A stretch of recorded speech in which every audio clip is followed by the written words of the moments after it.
Hello, I'm Kat the Moran and welcome to the Moranifesto.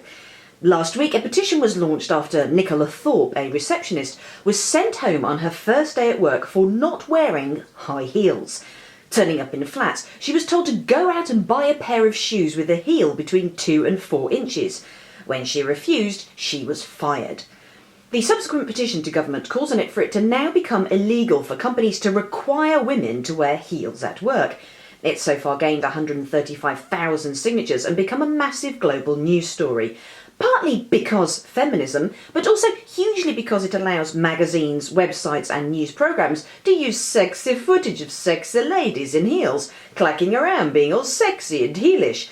That's the way the news cookie crumbles. If more refugees thought to cross borders in stilettos, or indeed took to those dinghies in bikinis, Fox News would be all over them like a pigeon on a chip.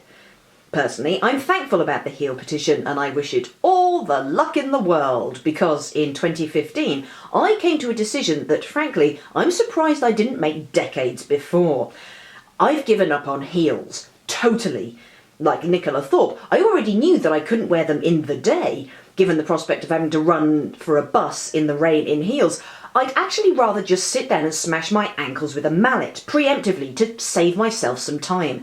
There's only one way daytime heels will ever end for me, and that's in a wheelchair. But until last year, I was still able to lie to myself about the idea of wearing heels at night. Any woman should be able to wear heels at a party. It's not that hard. It's a key skill to have, like putting pithy, non-try-hard captions on Instagram pictures, or being able to deconstruct the global economic slowdown using a basic Marxist framework. You look great, I would say to myself in the mirror as I adjusted my shoe buckles and made sure that my stocking seams were straight.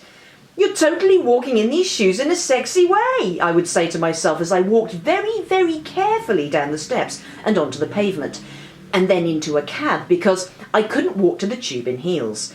Spending nearly £50 on cab fares in order to wear heels to a party is totally fine and sensible, I would say to myself as I arrived at the party, regarding any further staircases in front of me with gloom and a handrail-clutching totteriness. Dancing wouldn't have been fun anyway, I would say, as I remained sitting on my chair when the disco started.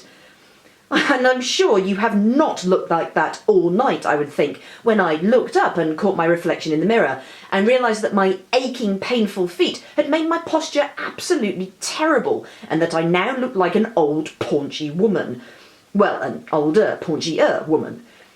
I thought I had no option, you see. If you're going to a black tie event, that means wearing a dress. And if you're wearing a dress, you have to wear heels. Smart black cocktail dresses look weird without heels. Most evening wear looks weird without heels. You could boldly wear trainers like Lily Allen in 2005, but that kind of seems contrary, and you're not trying to make a massive style statement. You just want to look normal and nice. You just want to be appropriate. And so you put on the blisters, pads and the heels and the dress and ignore the fact you have fallen arches and weak ankles and that evolution appears to have personally singled you out as someone who is only slightly less stable in heels than they would be on roller skates, and you pay the cab fare and you don't dance and you gradually slump in pain, and then if you're me, you do eventually and inevitably fall down a flight of stairs and break 3 ribs, and you think, you know what, fuck this. I'm tired of being scared of stairs and spending every important event I go to worried that I'm going to fall over and show my knickers. I'm going to do what the men do. Because when men go to evening events, they can run upstairs and dance and get the tube because they wear a suit and some nice shoes, which they may have polished, but that's pretty much the extent of their primping. They are safe and comfortable and happier and better off simply because they're not wearing a short tight dress and a pair of heels. And they can wear the same suit over and over. They would be utterly confused by the common female panic of fretting that we can't wear a dress or a pair of shoes again because I wore it last time. Men spend no more than 10 minutes tops thinking about how they will look at a black tie event. Women start thinking about it a month in advance. Recently, I've started thinking that the answer to most of my feminist questions are just do what the men are doing. All that shit they're doing seems to be working out really well for them.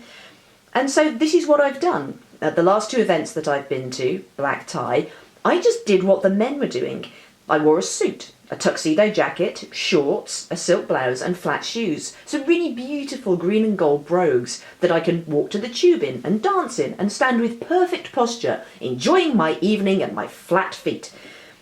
And it felt amazing to be able to walk around with my hands in my pockets, whistling like a cockney chimney sweep, to feel at ease, to know that I need never feel anxious about what to wear at a posh event again because I've found my outfit and my shoes and I really don't need to think about them again for another 5 years, unless it's to go hog wild and maybe buy a new blouse. I felt like I'd discovered an astonishing secret. Women kept coming up to me and going, I wish I was wearing what you're wearing. I'm going to have to take these shoes off in a minute and start walking around in my tights. At the end of the evening, all the women got in cabs to go home whilst popping Neurofen. I, on the other hand, walked to the pub around the corner with the men and stayed out until 3 a.m, spending the money I would have spent on a cab on champagne and dancing.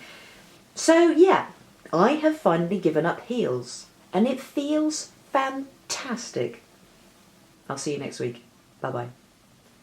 Everyone out there has one idea that would make the world a better place, and I want you to tell me yours.